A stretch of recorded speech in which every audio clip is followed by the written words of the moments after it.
Okay, thanks, Duncan. Over to you. Hello, everybody.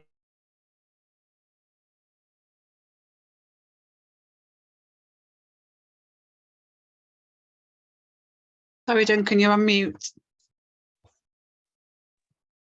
Sorry, thought I'd clicked that. Welcome to our Heat Decarbonisation event, which is part of our technology-focused spring series. If you missed our excellent onshore wind event last week, you can watch it on our YouTube channel. I'm Duncan Law, Head of Policy and Advocacy at Community Energy England, and I'd like to thank you for joining us and hope that you will find today's event interesting, informative and inspiring, whatever stage of the community energy journey you're at, and whatever brings you to this heat decarbonisation focused event. There will be an opportunity to connect and learn, and your input and insights will directly shape CEE's work and priorities for the year ahead. For those who aren't familiar with us, Community Energy England is the membership network and representative body for the community-led and community-owned energy organisations around the country. And we exist to help community energy organisations connect with each other and overcome barriers and share learning. But we also advocate on behalf of the sector with a strong track record for reaching central government and other stakeholders to inform and influence them about community energy. We continue to keep the pressure up on the government to better support the amazing work that you do, and we want to help upskill and upscale the sector to do more of this vital work. In a few minutes, I'll explain the format of today's event, but first, a bit of housekeeping. Supporting today's event, we have Kim and Lisa, who are managing the Zoom. Jess will be running the slides today. We also have Emma and Philip as part of the support team, who will be in the breakout rooms to assist the facilitators with note-taking, as well as doubtlessly contributing to the discussion. If you're unsure of anything at any stage, please stick a message in the chat and one of the team will get back to you. We'll all be breaking into group discussions at around 3:15. But before then, we have our experts here giving their insights into all things heat. And we're expecting to finish by 2 p.m. and we'll do our best to keep to that time. If you have any questions as we go through about the content of the event, please put them in the chat and we'll collate them and the panel will try and answer them before the break at around 1 o'clock. So why heat and why now? Well, heat is huge. More than 30% of our total demand and about 80% of domestic household energy consumption. And as I'm sure you all know, the decarbonisation is extremely difficult without burning stuff and contested. What is the best way to go? Is it heat pumps or is it infrared? Is it biomass? Electrification will be key. That's something we do know. So cheap power is fundamental, as is retrofit to improve the performance of our buildings. So we're not heating the atmosphere, we're heating the building and the people.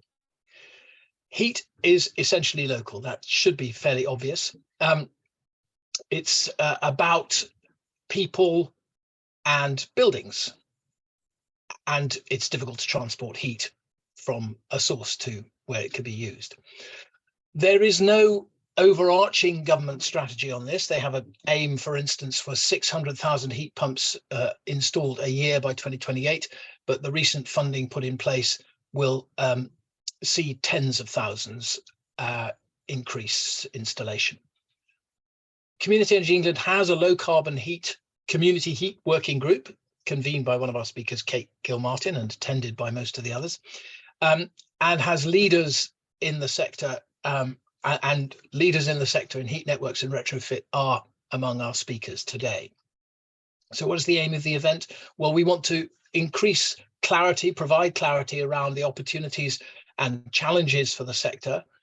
It's difficult, including looking at different technologies, funding sources, business models, partners and pioneering projects, which we hope you'll find informative and inspiring. And finally, we want to identify ways forward for the sector, for your organisation, and particularly for Community Energy England. What should we be doing to enable you to do heat more and better? Thank you. Now we'll go straight to Kate for her presentation on connecting up heat with power. Kate is the Chief Executive of British Hydro Association and the convener of Community Energy England's Heat Working Group.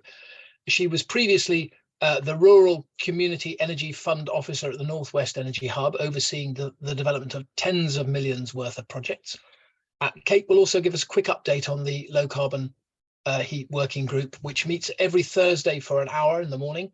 And if you'd like to be notified of that, please stick working group and your email in the chat in the course of the event, and we'll let you know when it's happening. Kate. Great, thanks very much, Duncan. Thanks for the introduction, and I will just share my screen.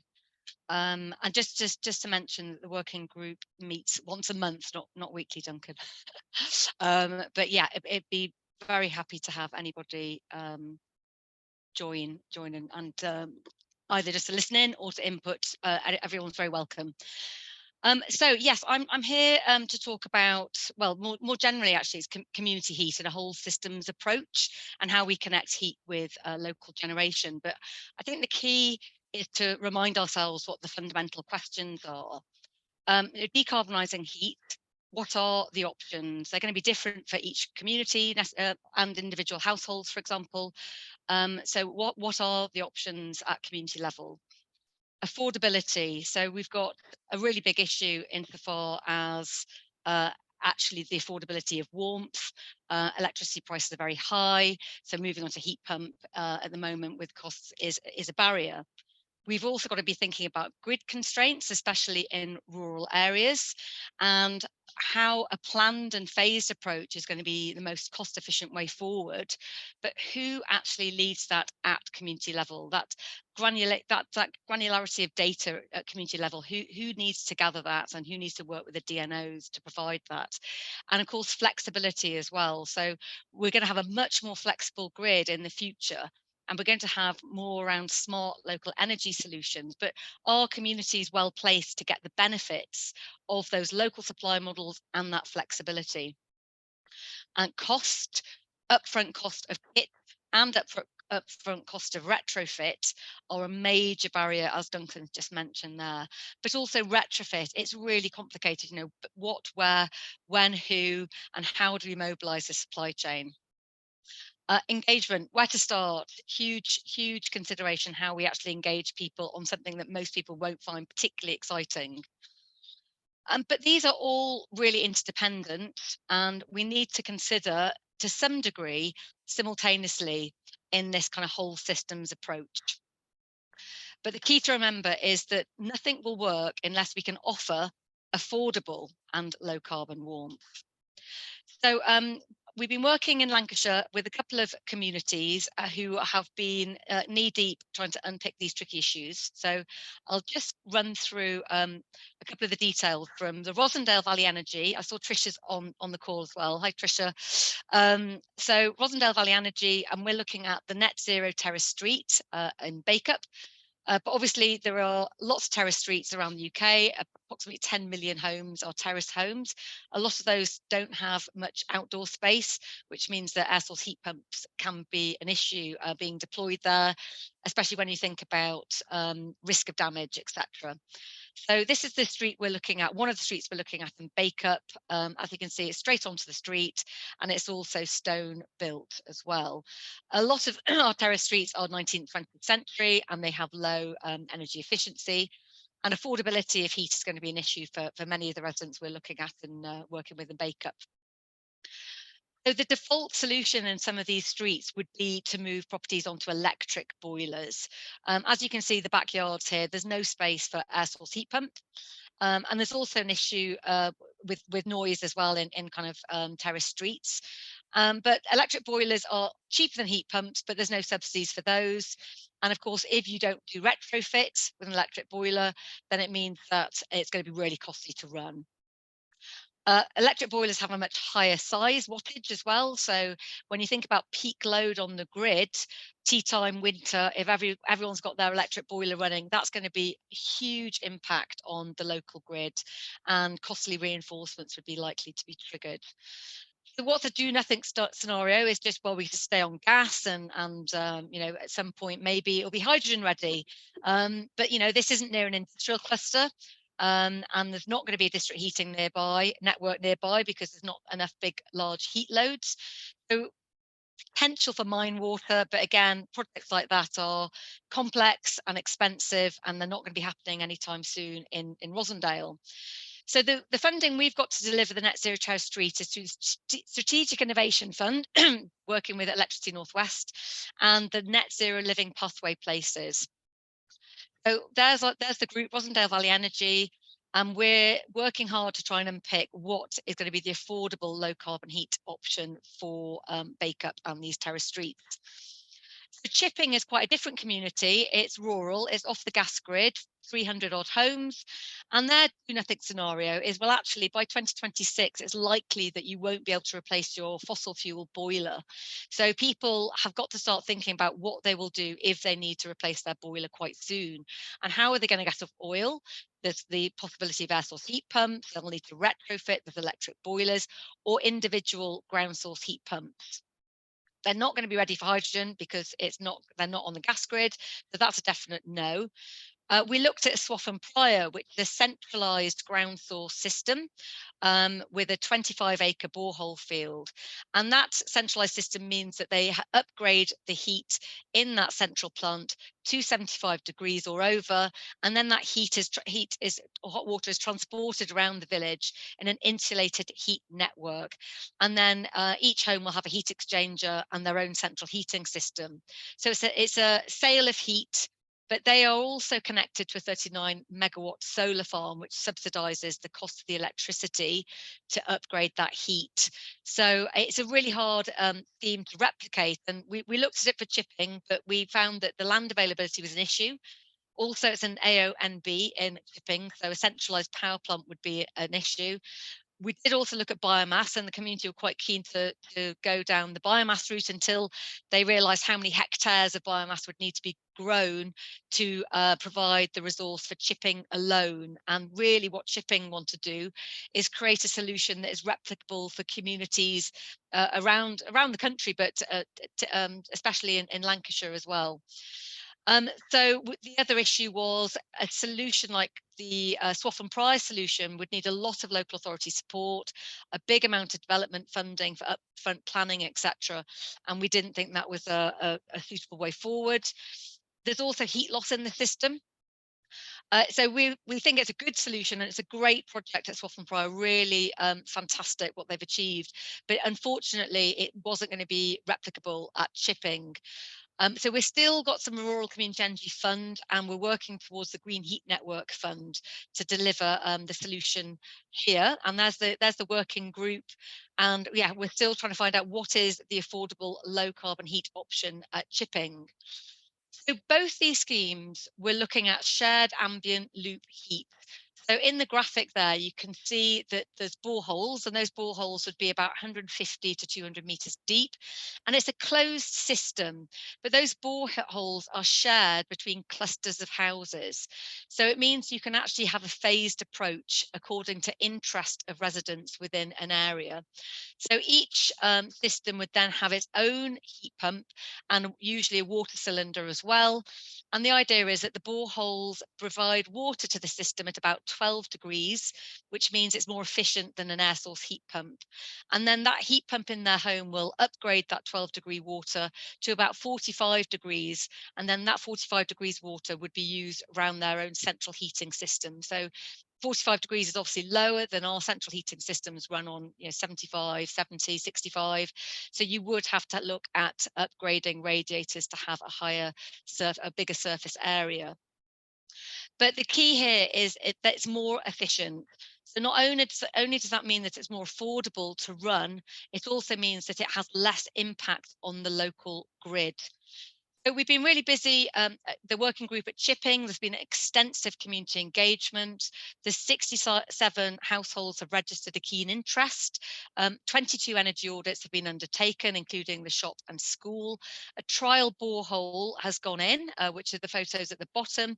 And the photo right at the top, that's kind of the beginnings of the design of these micro clusters. And we're still building that techno-economic model.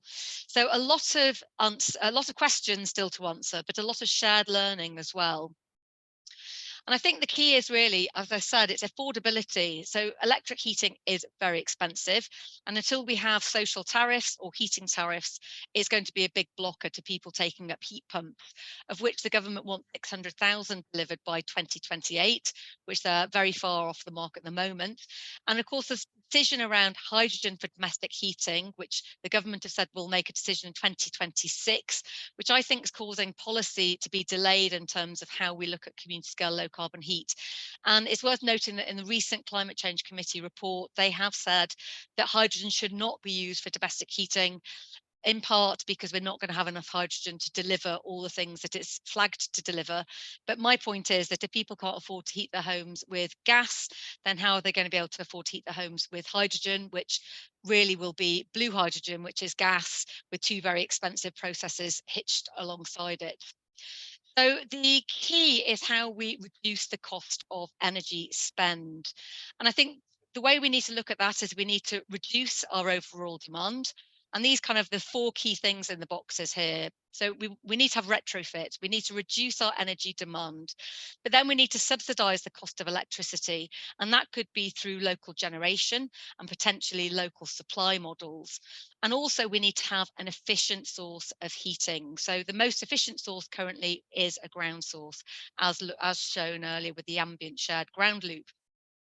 But also the affordability of kit and retrofit. We need to create a model that allows people to sign up without having an upfront cost.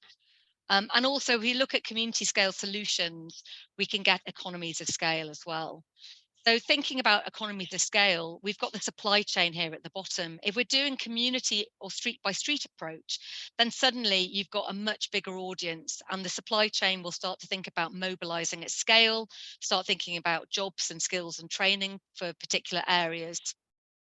And the power side, here we are in Bake Up on the right hand side, we're looking at street solar as well. So that would be shared solar that would feed into the energy model, the local energy supply model, to subsidize the cost for householders. So we've got to think about the grid as well. So looking at local supply model, if we have local generation, to make our model more affordable, we can also think about flexibility as well. As I said, the grid's going to have to become a lot more flexible in the future, but how do communities and households actually get the benefit of that flexibility? Well, they can do if we look at this at community scale. But we're also thinking about how we work within constraints of the substation. So if we want a solution that can scale and replicate, if we're working within the constraints of a substation, then we're not going to have to wait for reinforcements, which is really key.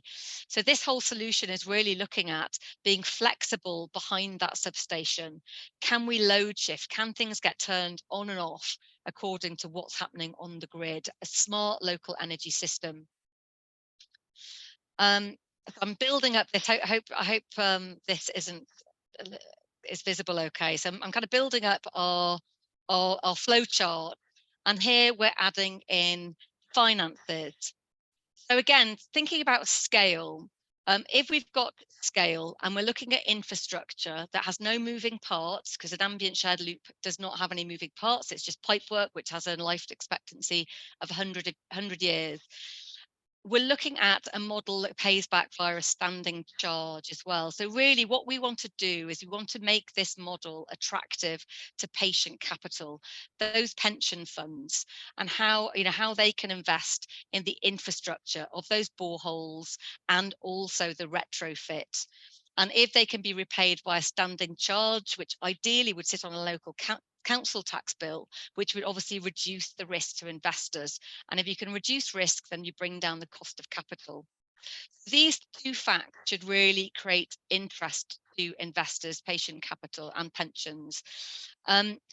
We're really looking hard at the model that Broadband for Rural North, which was how broadband got rolled out in rural areas, which were left behind in the northwest, and also the Charge My Street model as well. So it's looking at where communities have interest and then talking to those communities about how we deliver and deploy that infrastructure. So we're really considering how those two models have been delivered successfully in the northwest. Governance might be different for different communities. So certainly at Chipping, they'll be looking at some kind of community benefit society, probably community owned, whereas Rosendale would be looking more to perhaps a local authority joint venture. Not everyone will connect either. You know, this is going to be early adopters, and I think the phased approach is really key because it normalizes new technology. We're under no illusions that everybody is going to be interested in this solution, but the key is if we can get early adopters on board and do a phased rollout, then and also target people who have electric heating or are still on coal, which is the case in one of the communities we're working with in Calder Vale in Lancashire. The offer has to be compelling as well. We won't get buy-in if these four main parameters, no upfront cost, retrofit, ambient shared ground loop and power, cheaper power, that has to be a compelling reason for people to be interested. And the key here is the for boreholes and retrofit and the standing charge model. That is how we are looking to finance these schemes. And last but not least is engagement. It's absolutely critical that we get people involved. And what we're trying to do here is we've piloting in Rosendale an app called the Fairer Warmth app. And that app is set up to really engage people about, can they afford their energy bills? And are they going to be eligible for a HUGS grant, for example? So it's GDPR compliant, where the idea is that we collect data which can be fed into our heat map and interest map. But really, we want to give tailored advice around each contact, because really people are going to be at the start of their net zero journey and we don't have a one-off contact with them.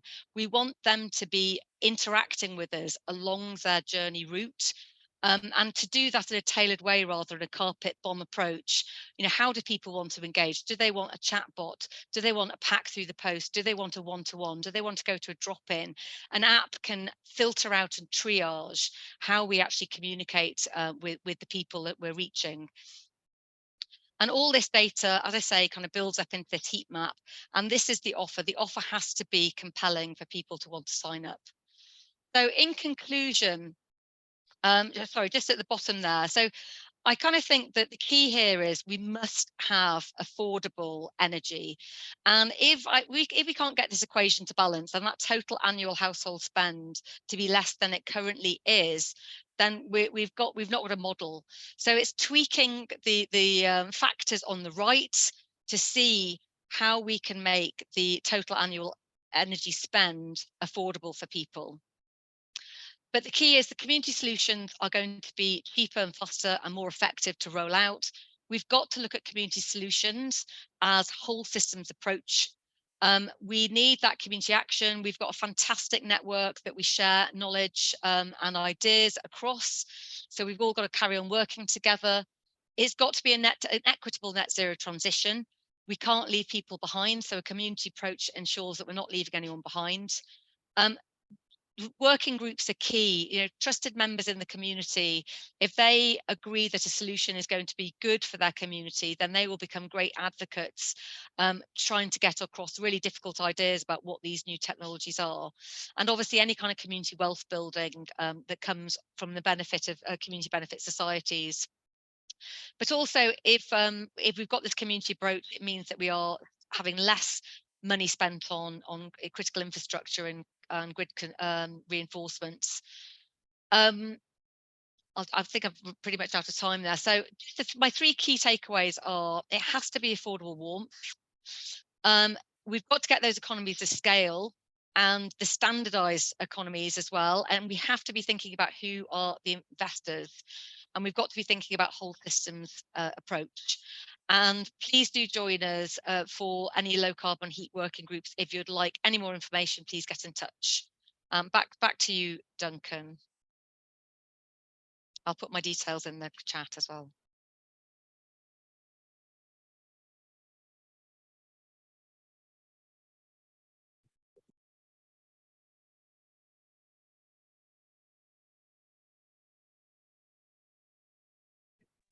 Duncan, you're on mute again, sorry.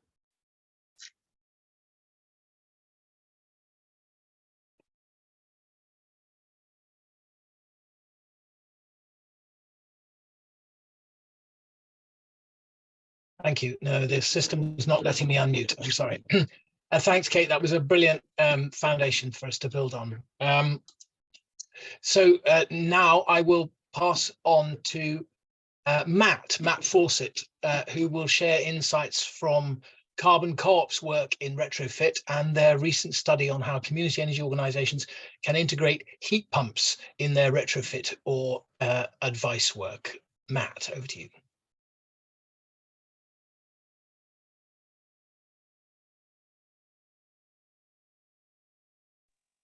Hi there, thanks very much, Duncan. Let me just share my screen.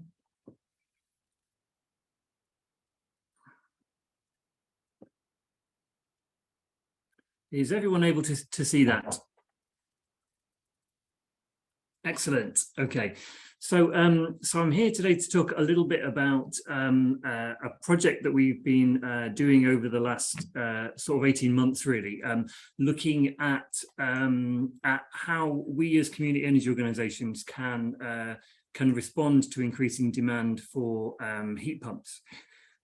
So we're looking at that from 2 points of view, really. The first is how can we provide advice services and support to our members around the use of heat pumps, and the second is specifically how community energy groups that are currently involved in providing retrofit services can include heat pumps within those services. So I'm going to sort of concentrate on that second one first, because that's the bit that we sort of I think are sort of most advanced in. So we looked at the sort of householder journey, really, and so in all of these areas we think there is a role for community energy groups, but particularly in these ones which are asterisked here, where we think there is a particularly crucial role, but I will go into that more in a second. So I think from our discussions with householders, we think that currently the process is quite difficult for end users to engage with. So we think that there's a lot of work that can be done in terms of sort of hand-holding, providing advice on best questions to ask. We've found that in general there are issues around householder communications from installers. So as part of the project, we produced a step-by-step guide for installers, which if you know any installers that you're working with, please do share these with them. There's also a video talking to a few heat pump installers local to our region who talk about their best practice and why they follow a certain route. So I think in general people have a lack of information. They get a quote. They don't always get the full details of the survey that in the end they have paid for. So so trying to sort of push that element forward, really. And I think an awareness that the sort of that there needs to be some follow-up in terms of heat pump performance and monitoring. So we know at the moment that people are encouraged not to engage with their heat pumps, really, in terms of changing settings. We know from running our own monitoring pilots that with some peer-to-peer support, making minor changes to the way that the heat pump is operating post installation can save, around 9% in energy bills, which is not insignificant, particularly at the moment.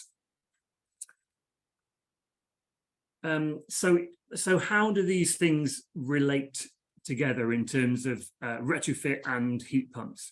So we're seeing a lot at the moment that heat pumps are likely slightly oversized. I think this continues a trend that we saw with gas boilers, to be honest. So I think we need to be ensuring that that the heat pumps which are installed are as small as possible and as efficient as possible and as suitably sized as possible. So so that's why it's important that we look at retrofit as part of this process. We also know that the worse performing the fabric, the bigger the risk. So so if we have a 15 kilowatt heat pump and we're out by 10%, then that's a much more significant issue than with a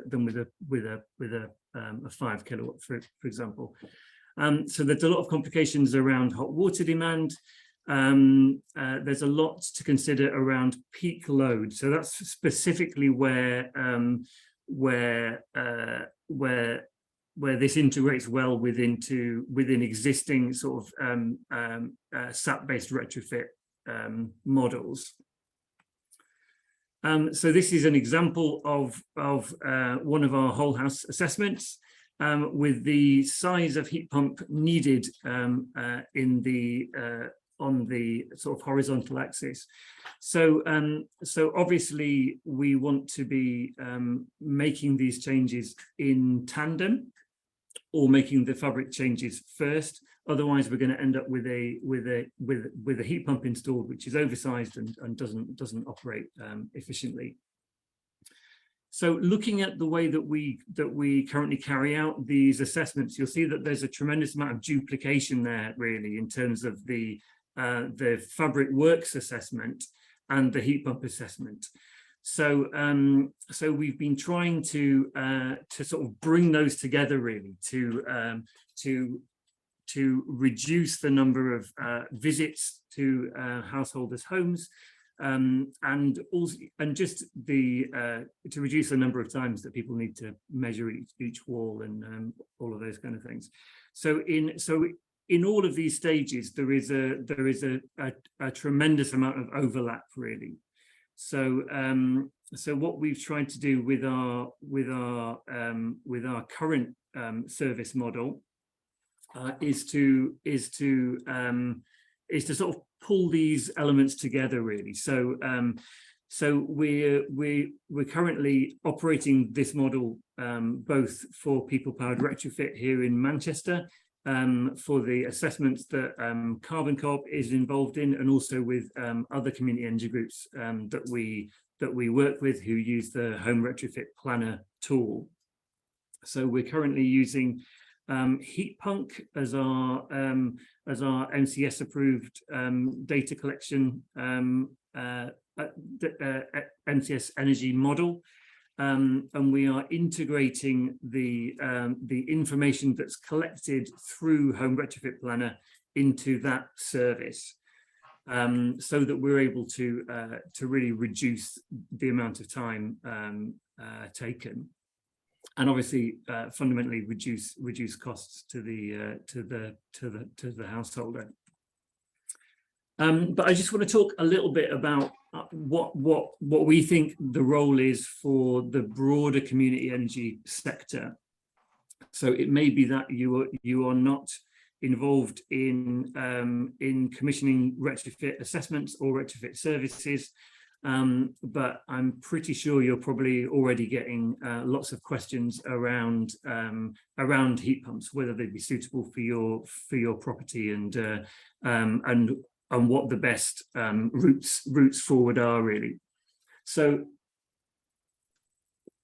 I think there's a very crucial role here for community energy in terms of providing that sort of got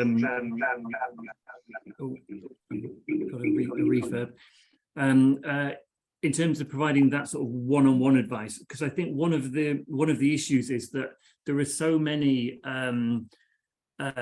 sort of caveated bits of information. Well, it depends on this and it will depend on that. So it's so this kind of one-on-one advice, I think, can be really vital. I think the dissemination of information, so local case studies are absolutely invaluable.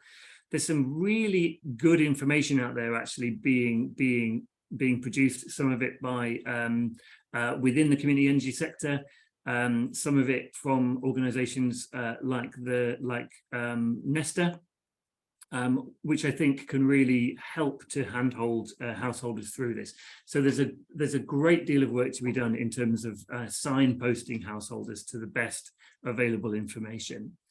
So, and I think some myth busting really. I mean, we've all seen some fairly terrible reports in the papers about the suitability of heat pumps or how efficient heat pumps operate. And we know from experience that that installed properly and with adequate performance monitoring in place, that heat pumps can work fantastically in I think the vast majority of homes. So what can we do to sort of bust those myths? So I think home visits are fantastic. So this is obviously something that we've all been doing within the sector for many years in terms of our green open homes and the open passive house days. And so but there are training centres that have been set up by various manufacturers that when we've spoken to them have said that they're also happy to talk to householders. So I think that's a very interesting option. And just normalizing this this technology really. So in terms of financing, looking at what's available locally, helping people to manage the application process for the bus scheme, for example. I think in terms of assessments, what to ask, what to expect from an assessment process, how to ensure that your specific requirements are being listened to, and I think the same for the sort of commissioning process really. So any recommended installers, you might have people who you work with on a regular basis, and I think increasingly we're going to see the potential for more sort of community-based schemes, which will be really interesting. So we developed a community energy groups webinar. So there is a link to it below to the video of the most recent session, but we're also very happy to share all of the resources from that for people to use and tailor to their own communities. So I'll also put a link to that in the chat, and yeah, look forward to hearing questions and engaging on this further. Thanks very much. Thanks very much, Matt.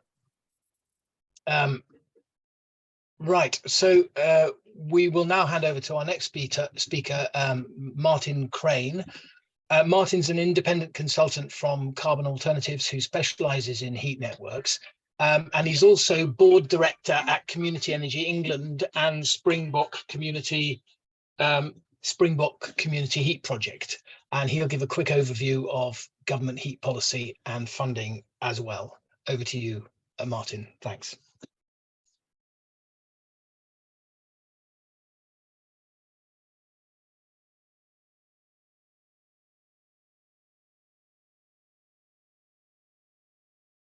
Martin.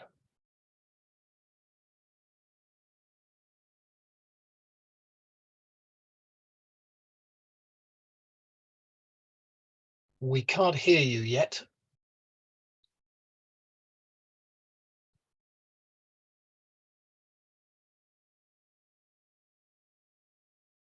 Hello, Martin, we still can't hear you.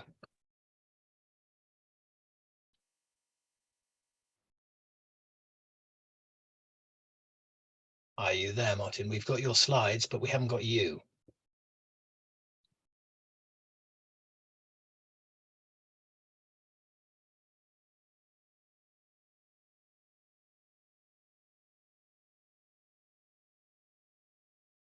Martin?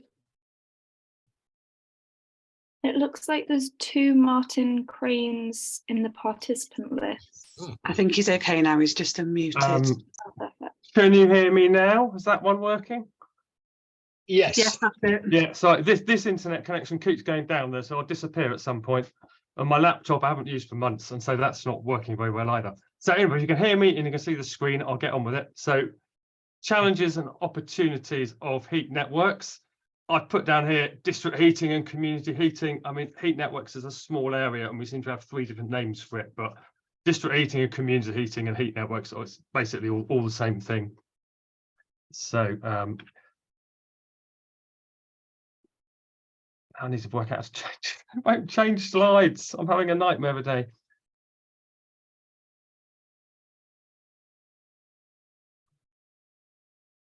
Hang on there. Try your arrow keys. Return key. Use the mouse. Or spacebar can work as well. You cannot start share screening whilst. Oh, it's because I'm sharing on this computer that's not working. Sorry, I'll have to. That's me.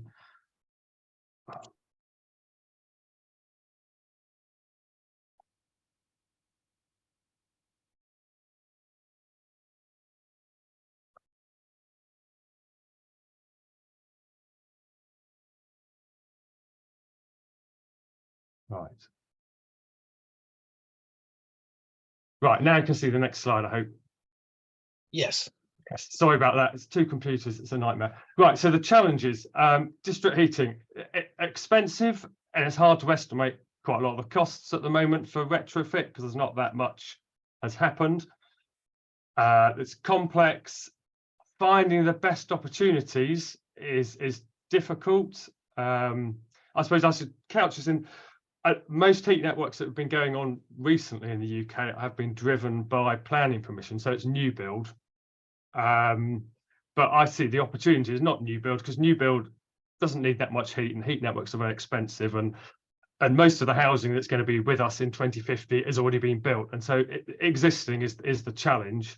But finding out where those existing opportunities are, it is quite challenging. Most of the focus to date has been about doing the library and the town hall and the leisure centre, which can kind of nibble away at 5 or 10% of a town's carbon emissions, but not the majority, which is the housing. And everybody's shied away from that because it's complicated. And so finding the opportunities is difficult, and then it's slow to develop these economically viable projects into an actual viable scheme that has public support, that you've got all the permissions and you've got people's agreement for. The installation, isn't it, can't beat around the bush. Digging up the streets to put pipes to every single house is quite disruptive. We haven't got that much UK track record on retrofitting heat networks to existing buildings or existing housing. Out there, there's great scheme going on in Swaffham Prior, east of Cambridge. And Kate's probably updated you on all her schemes, but unfortunately, I missed all that because of my internet failing. The other challenge is winning the hearts and minds of prospective customers. We've spent BAYs, or whatever they're called now, have spent a lot of time and effort and money on lots of technical and economic feasibility studies.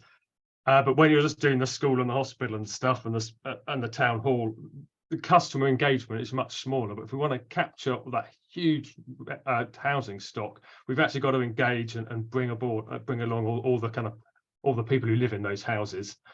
So another challenge for the economics, but a kind of benefit really, is the connections got to be zero upfront cost to customers. Or there's no way anybody's going to connect if they actually have to pay out any proportion of the high capital costs of these things. So the economics have to work, that you can connect people for free, but you still need to pay for all that investment somehow. And so a standing charge is needed, and we need to get people used to this idea that you pay a standing charge every month instead of replacing your boiler every 13 years and fixing it every 3 years, and you don't have to pay a gas standing charge, and so you're paying a heat standing charge. And so it's a sort of fair way of charging people, but it's different to what they're used to, and people don't particularly like it.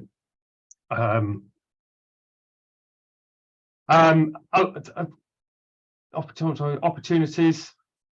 Yeah. So opportunities. Yeah, we did. Oh, sorry, I jumped a few slides there. So the opportunities are the Committee on Climate Change estimate 18% of households will be supplied on heat networks by 2050 as the route to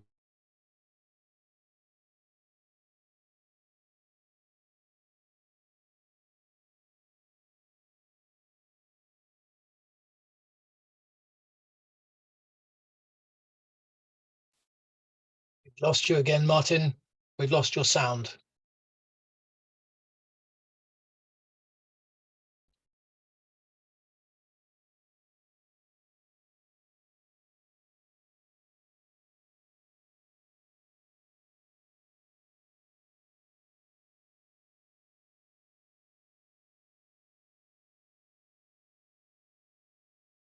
Feels like we've lost Martin altogether. Has Kayla arrived? I have. Ah, Kayla, brilliant.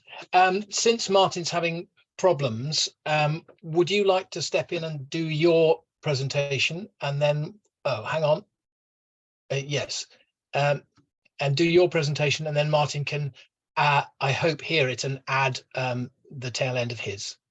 Yeah, Please. absolutely. I can work as a team with Martin. That's perfect. Okay, so my name is Kayla NT. I'm the founder and chief executive of Brighton and Hove Energy Services Cooperative, or BESCO for short. We have done 5 RCEF-funded decarbonisation of heat projects. And I'm going to share our knowledge, everything that we have learned, like the highlights of what we've learned from this process. RCEF has been invaluable to helping us gain tremendous knowledge about how to decarbonize communities. And my intention is to share that with you today. So, see. Next slide, please. I realize I'm not controlling them. Okay. So this is not in any particular order of the projects that we've worked on. It's just talking about the various financial challenges, because I'm going to focus on the finance side to complement Martin's points. So this project took place in Shoreham, Kent. We were actually engaged as the technical consultant, and they got the RCEF application, the funding. And our remit was to look at 5 different heat pump technologies to deliver low carbon heat for the village. There were about 330 homes in the center of the village. So within this area that you're seeing on the right side of the image. The interesting thing about this project is we worked in cooperation with another community energy group to demonstrate that, because we were kind of in their patch and we wanted to make sure that we weren't stepping on any toes. And so we collaborated with them on the community engagement side. They already had very strong relationship in Crowhurst.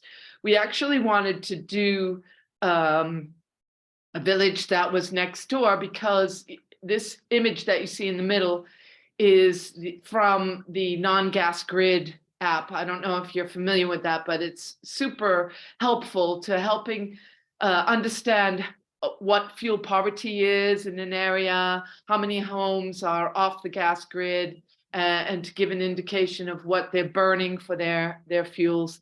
Anyway, the point is that we looked at 5 different ones, including the image that I'm showing you here, which is using the aquifer, the extraction from the aquifer, and then what you have to do for the discharge. This had an energy center. The economics worked out really well. We were going to use the Green Heat Network Fund. You can see on the left side, the longest part of the heat network runs through basically the main street in the village. And so we'd have to work with the local authority on that one. And so it was a very complex project. We were looking at boreholes, we looked at shared ground loops, and we looked at 2 types of aquifer. And then we had to do if everyone adopted air source heat pumps as the counterfactual. It was very complex, and the financial modeling was super complex. But I'm going to first introduce these projects, and then I'll talk about the differences on each one. So can we show the next slide? This one is our first project we ever did. We did a stage 1 RCEF, and then we got stage 2 to work it out better. And we were really attracted by work with Furl Village because of the fact that it was one landowner, and we thought, well, we can overcome the problem of people not wanting to join the heat network. But actually, that didn't turn out to be in our advantage, because we had to negotiate with the landowner, and that turned out to be super complex due to the legal relationships, and the people who actually had management responsibility were different from the landowner, which you never would know until you get engaged in one of these communities. In the end, in the phase 1 feasibility, we split the village into 3 zones, and that was basically due to the distance and the density between the properties. These were on shared ground loops. At the time, the RHI was, you could get the RHI for the project. So although the price of heat was cheaper, we offered a price of 5.7p per kilowatt hour of heat on this project. We could get about half of our income from the RHI, and so we could just about make the project work. In the end, they restricted us to the smaller areas of zones B and C, and then in the end, they decided not to continue with us. And I'll talk about some of the reasons why afterwards. Can we show the next slide? We also did a project in Crowhurst in East Sussex. That one was 17 different heat networks on shared ground loops. That one we actually decided, because of the cost of the heat networks, we couldn't really make it work financially, as opposed to just putting in air source heat pumps in all the properties. So the counterfactual won in that case. And that was a lot of the fact that it was a hilly terrain, so it was going to be quite difficult to navigate the pipe work. There was quite a large distance between the properties, and you're going to see that over and over in rural settings. There was a huge grid constraint there, which basically disallowed the ability of Energize Sussex Coast to put in a 5 megawatt solar farm, which ended up being the point where they worked on very closely. The community was very small and quite conservative in their thinking, and we see this pattern across rural communities. The fact that they're very used to living a certain way of life, and changing that is very difficult for them to get their heads around. For heat network projects, we use primarily 3 financial metrics to see if we can make these work financially. One is the project internal rate of return, the net present value of that project, and the cash flows over the life of that project. And that will come into play more later on in this presentation. Can we show the next slide, please? So you a 2-minute 2 minutes This to talk. meeting is being recorded. Okay, so the most important thing to come on out of all those projects is to be quite creative in the way that you're looking at funding, for example, and looking at consortia, because when you look at heat networks, you've basically got two different types of assets. You've got the pipe work and infrastructure, which has a longer life than the heat pumps themselves. And so we hived those off in most instances. And you might look for investment from the local authority for the infrastructural aspect of it, or look at another consortia of investors, maybe working with an energy supplier who wants to have a local presence. And the other thing, when I showed you Shoreham, the fact that the pipework was going through the main part of the city, it would be quite a bit of work to get the permissions and permits from each of the landowners to make the connections. That was another thing that we discovered for the heat network. And the inconsistent subsidy support going from RHI to the Green Heat Network Fund is another thing that we've experienced. Next slide, please. Okay, and so I think that community bonds really suit heat networks well, or this any kind of heat project, because you're matching the nature of a bond to a more secure type of asset, like an infrastructural investment. So that combined with a grant makes it possible. Every single heat network project we worked on was financially feasible in the end. You just got to fiddle around with your different levers, which is the financing, playing around with the heat supply agreement price. Next slide. Okay, and yeah, this is just to wrap it up, our contact details. We did have heat supply agreements for everyone associated with a kilowatt hour price. And this was a lot about winning the hearts and minds of people in communities, because they're so used to paying for the heat that they use. We found it really difficult to get their heads around this idea that they would just pay for heating as a service. It's kind of a nebulous concept for people. And so that's why we used heat supply agreements. We also never charged a standing charge or a fixed charge, because what are you going to do if people want to come off the network? You can't continue to charge them for a network that they're not associated with.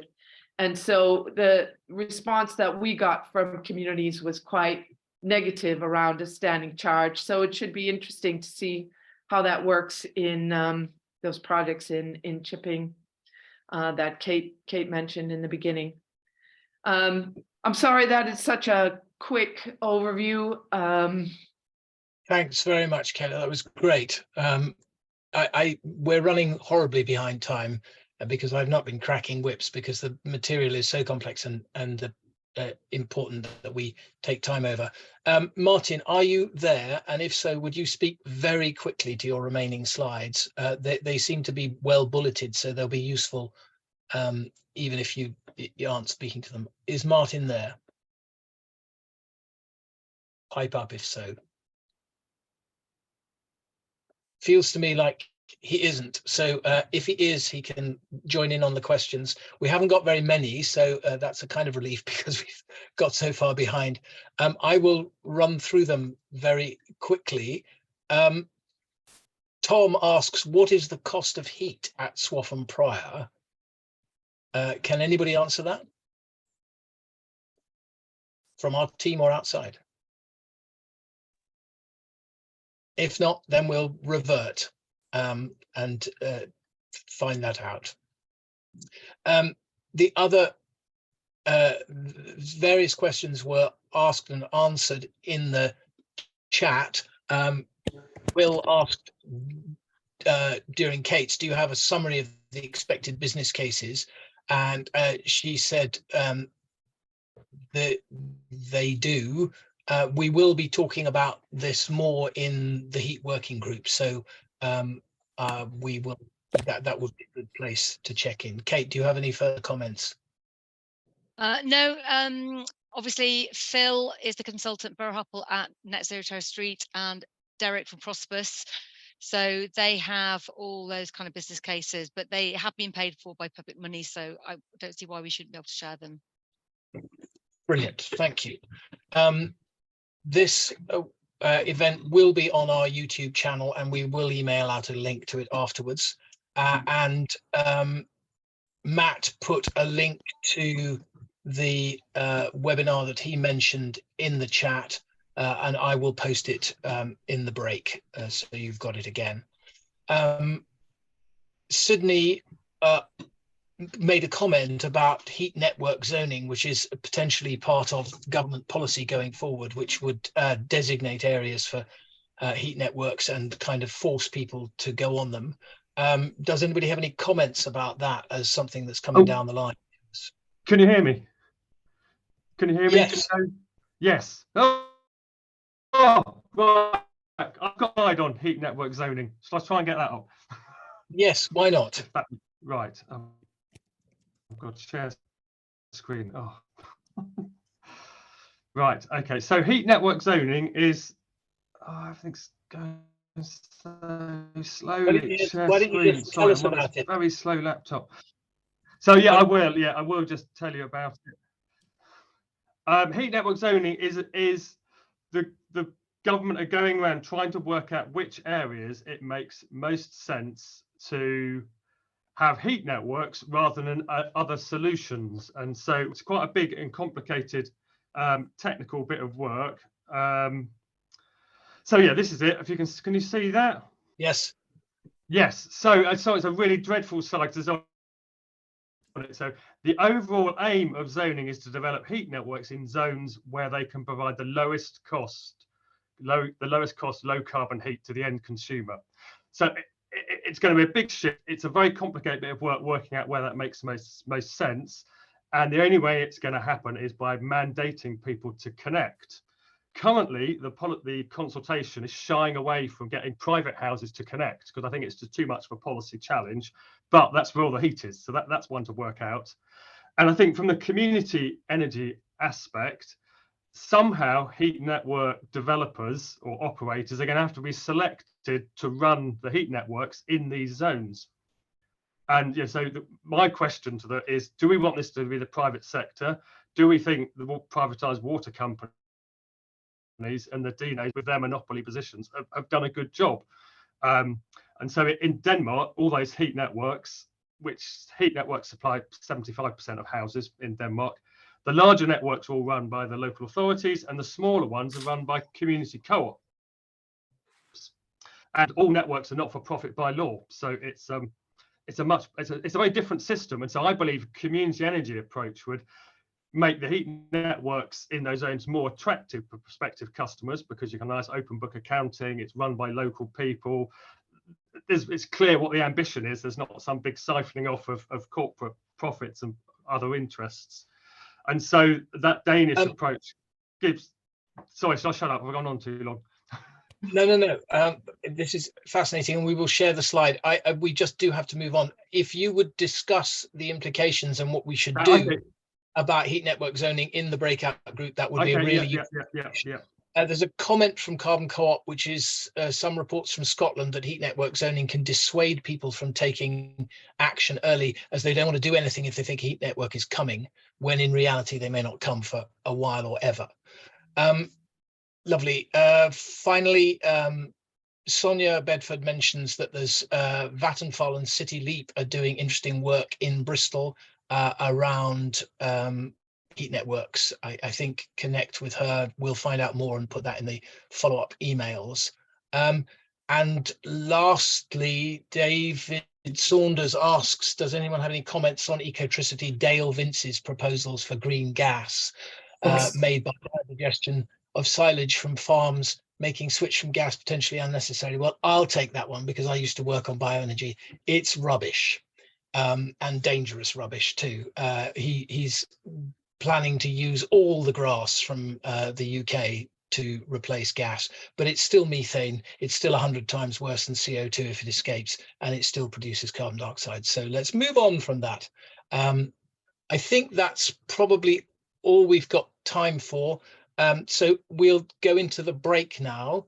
I hope you can ask any more questions that weren't asked now of the specialists in the breakout rooms. So we'll take a 10-minute break now and reconvene at 17 minutes past 1, please, when we will go into the breakout rooms. See you in 10 minutes. Thanks for your patience.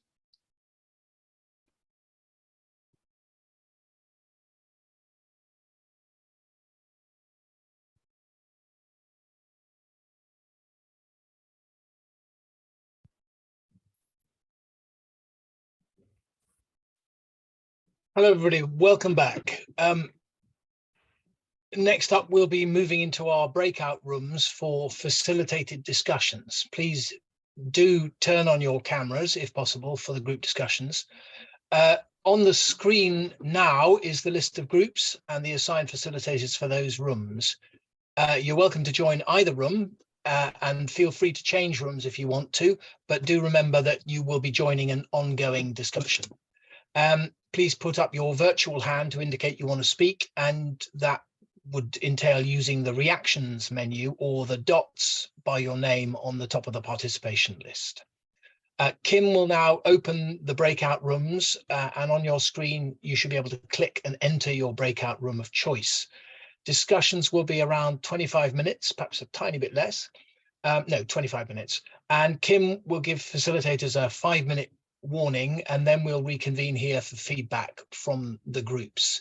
And briefly, what you will be covering is any questions that have not been asked specific to that topic, anything relevant to your projects, what that you have in mind or are doing, and exploring funding or resources that you've used or would like to be able to access to do your work, and then what you think needs to happen, what we need to do in terms of actions, resources, and what Community Energy England needs to do. Facilitators will run through that menu. So breakout rooms are now open. Please make your choice and join the discussion that you feel is most relevant to you. We'll see you back here around 1:45.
If anyone would like help being assigned to a breakout room, please put a comment in the chat box and we can help you assign to the right room.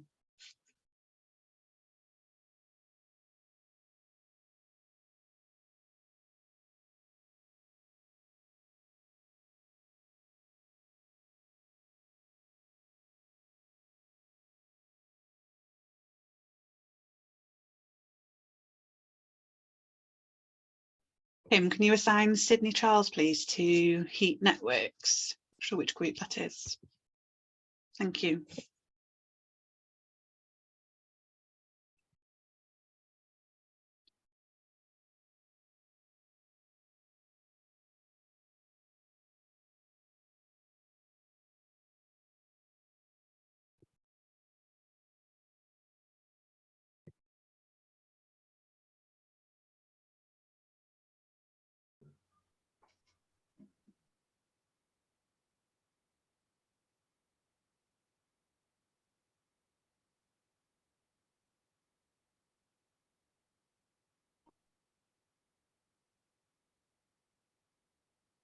Mhm.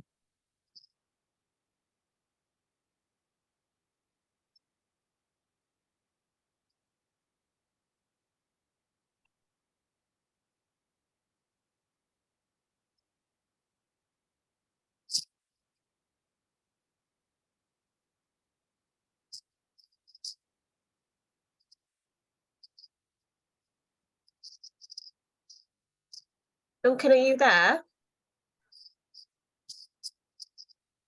I think we've been bumped off our breakout room for some reason. I think we may have lost Duncan. So hang on, he's back. 1 second.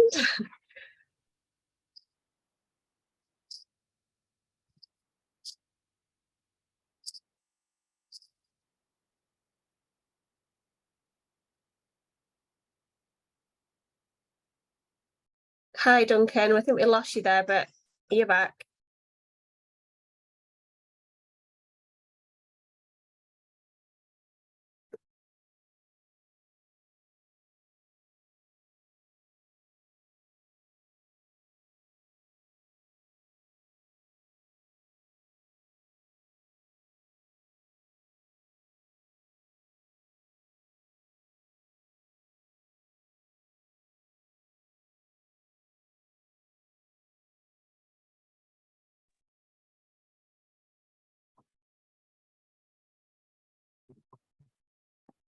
In the absence of Duncan, can you lead us into the next stage?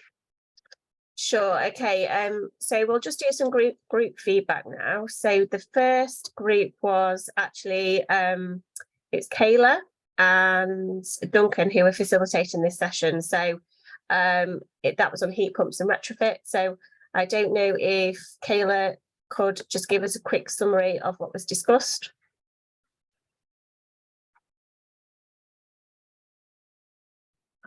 I think people are having problems unmuting themselves again, so we may have to unmute Kayla for her or invite her to unmute. There you go.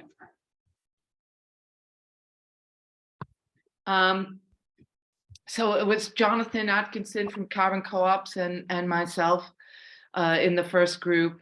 We had some excellent questions about replacing radiators in homes when you get a heat pump, and the conclusion was that depending on the age of those radiators and the heat load calculations in the rooms and the temperature requirements, you may not have to replace radiators to get an effectively working heat pump in a space.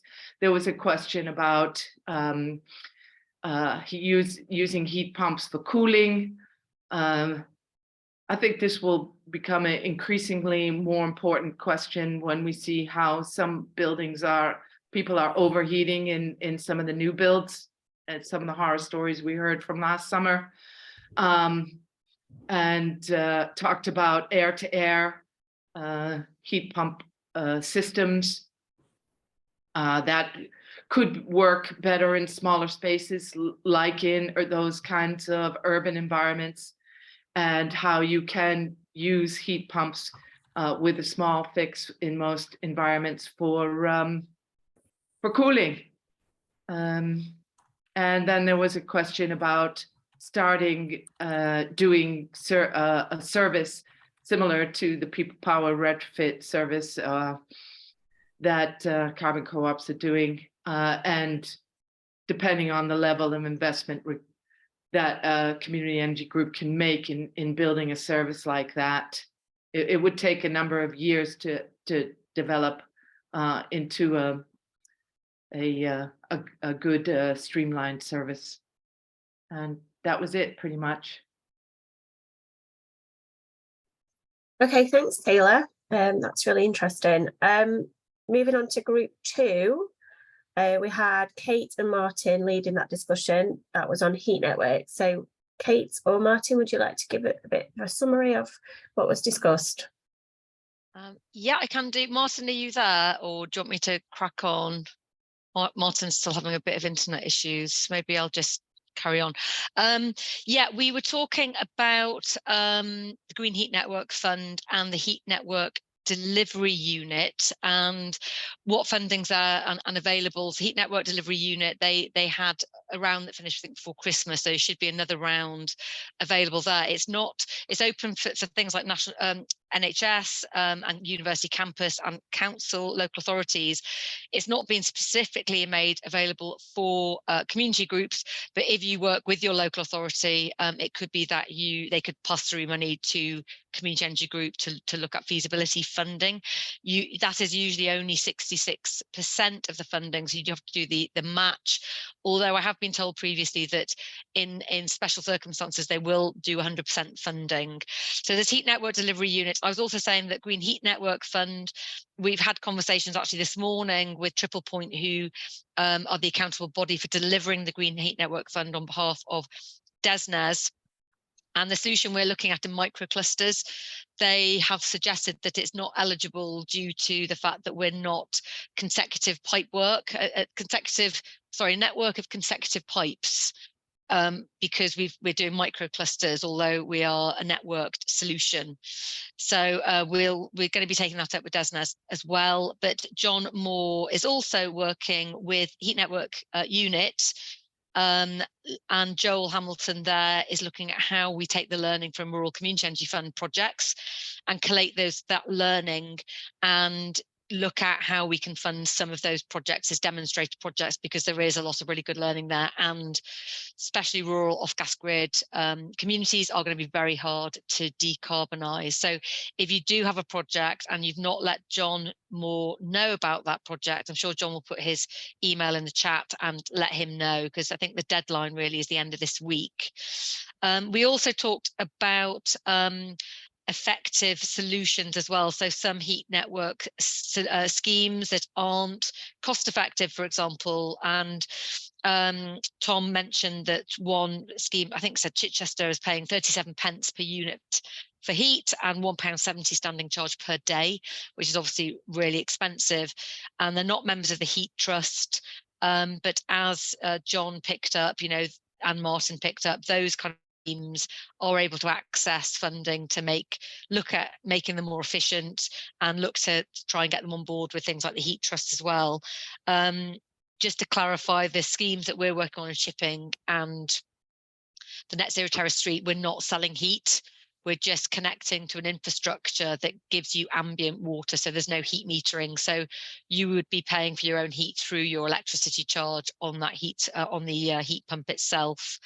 So I think that was everything we covered. Dave was midway through talking to us about his Bishop's Castle project, which is a more traditional heat network with ground source, I think like Swaffham Prior, but also with a 1 megawatt wind turbine. But he got rudely interrupted by me booted out of the room. Thanks, Kim. Okay, thanks, Kate. That's brilliant. Right, in the absence of Duncan, I think Philip is going to just take over to just do a bit of a summary and a few closing remarks. So I'll hand over to Philip. Thank you, Kim. Yeah, so just to kind of finish us up, I think it's clear to me that we've had quite a wide-ranging discussion, and the many sort of technical and policy-related aspects of heat and how we're going to develop it for the people that need it is sort of the full spectrum of that, and the complexity is very evident today in the discussions. Kate, do you have any final remarks or particular actions which have struck you today as things to take forward? No problem if you haven't. I know that you just summarised your group, so it's just whether there's anything on top of that that you'd like to add before we close. I just think that I think community scale low carbon heat and the network that we already are in terms of Community Energy England, we've got a really big part to play in terms of delivery of community scale low carbon heat, because whereas renewable energy projects are very geography specific and are very geared towards specific groups' interests, for example, everybody uses heat. So this is a ubiquitous problem that we've got. So I think there's an ability for many more communities to get involved. And I think to go back to saying about broadband for rural North, a great example of where communities came together and delivered infrastructure. So we should look at the models that have been delivered. They made use of the rural gigabit voucher scheme, which was run through the Department of Digital and Media or whatever. So, we need to be asking DESNZ, we want a rural gigawatt voucher. So anything we can copy and paste as closely as possible, like the Broadband for Rural North scheme, we need to be looking at, and we need to be reaching all the communities that we're already engaging with and saying, engage your communities. What are their thoughts about low carbon heat? The Fairer Warmth app's a really useful tool. I'm really excited about how that can be utilised. So yeah, drop me a message if you want any information about the projects we're working on. But I think we're at the beginning of quite an exciting journey. Thank you very much for that. So just to close off, Duncan's helpfully just sent me some actions. So just to, I think, clarify and continue from what Kate was saying, I think the number of tools and ideas, the number of ideas, kind of different business models, the learning that is demonstrated today from all of the different experts that we have, as well as the different overall views of the sector, and how we can engage with heat from a community perspective, it's so rich and kind of bubbling away. There's so much to share, and I think that just highlights exactly as Kate was saying, the need for us to look outside of the sector for inspiration and ideas, but within the sector there's so much expertise and things happening in different places which need to be shared. And I think that highlights the role of Community Energy England and the network that we have, the network that you're all part of, and how important that is taking community energy to the next stage of how it can contribute and drive the future of heat. So on that note, Duncan mentioned the working group that we have earlier and that Kate's involved with. So we'll continue to support that and help it maximise what it can do for that sharing amongst practitioners who are engaged already in heat. We'll also share the resources on energy monitoring, collate other resources. There were certainly some from our breakout room that we can share around. Anything else that's come up today that we'll send out subsequently to the event to all of the participants, all of the attendees. At the same time, we'll keep working on the kind of passive resources that we have on our website as a way of accessing different things that have proved useful, different webinars that come from different places that are kind of sharing that expertise for each of you. We also have our own funding database, which has a heat, energy efficiency and retrofit section. That's on our website on the funding page. So that's there as something where we're trying to help you kind of find the funding which is specifically related to heat and community energy relevant. So those are sort of our immediate actions, collating most sort of resources that we can, as I said. So thank you very much basically to everybody for participating. We really appreciate the time and the expertise. As you can hear from the speakers that we've had today, there is real depth of expertise in the sector. So we're very grateful for those speakers who've given their time to us today to help share that with you all. And we look forward to there being more and more of those expert practitioners in future that we can use for sharing advice and inspiration and helping the sector move forward. So we will be keeping our eye out for future people to speak on panels such as this. And please do volunteer if it's something where you feel you have something to share with the sector and can participate in an event of this nature that we organise. Just to clarify, there will be some poll questions coming up in a minute. So please stick around to answer those. It just helps us with a bit of event feedback, which is useful for us as the network, as the support body for the sector. We want to keep improving what we do and how we support you through events such as this. A couple of other things which are that we are hiring. So we're hiring for a policy and advocacy officer. So if you would like to work for Duncan, the inspirational, energetic and incredibly well-connected man that Duncan is, if you want him as your boss, then go to our website and check out the job vacancies section, and there's all the details there for you. Please also do share that with your networks. we would really love somebody who's passionate about community energy, really wants to support the sector through this advocacy role, which is a key function of Community Energy England. We'd love to find a great person from the sector who can kind of really drive forward the work that we do in that area and contribute to the team. So please do, yeah, share with your part-time or colleagues or people you know who are looking for a new job. We're not trying to poach anyone from you, but please do share with your networks.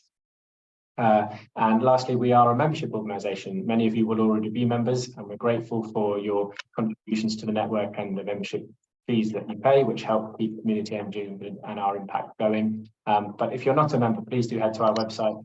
Membership page is there. You can scan the QR code that Kim's put on the slide there. That will allow you to find the details and the application form. There are fee levels which are appropriate for starter organisations as well as more established ones. So please do check that out and join us and help contribute to the network. We will send out a recording of today's event as well as the resources to everybody that's signed up. And we will have future events, in particular Community Energy Fortnight, coming up in the summer. So please do keep an eye out for that. Consider hosting your own event, contributing in some way to the 2-week sort of festival of community energy and everything that it's doing. This year we're focusing on skills and how skills can be shared and how capacity can be improved across the sector. Today's event, I think, shows how much there is to share and how much there is to learn. So that's one of the reasons that we're pushing on that in Community Energy Fortnight. That will be in June. So I think that's everything. Again, very grateful for you all for attending. Thank you to the Community Energy England team for organising the event. And we're very grateful for your attendance, and we look forward to seeing you next time. Okay, bye.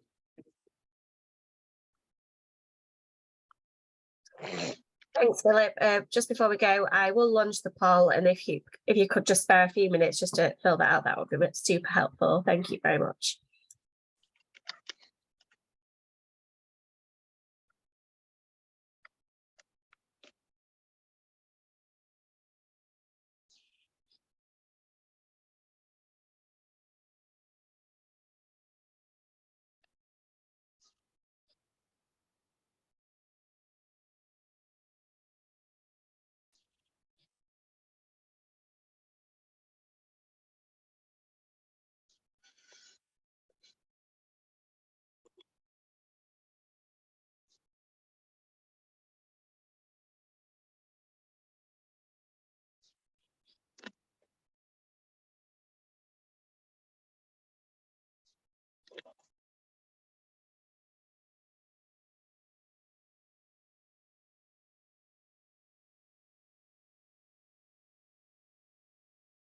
Brilliant. Thanks, everyone. I can see those poll responses coming in thick and fast. Thank you all.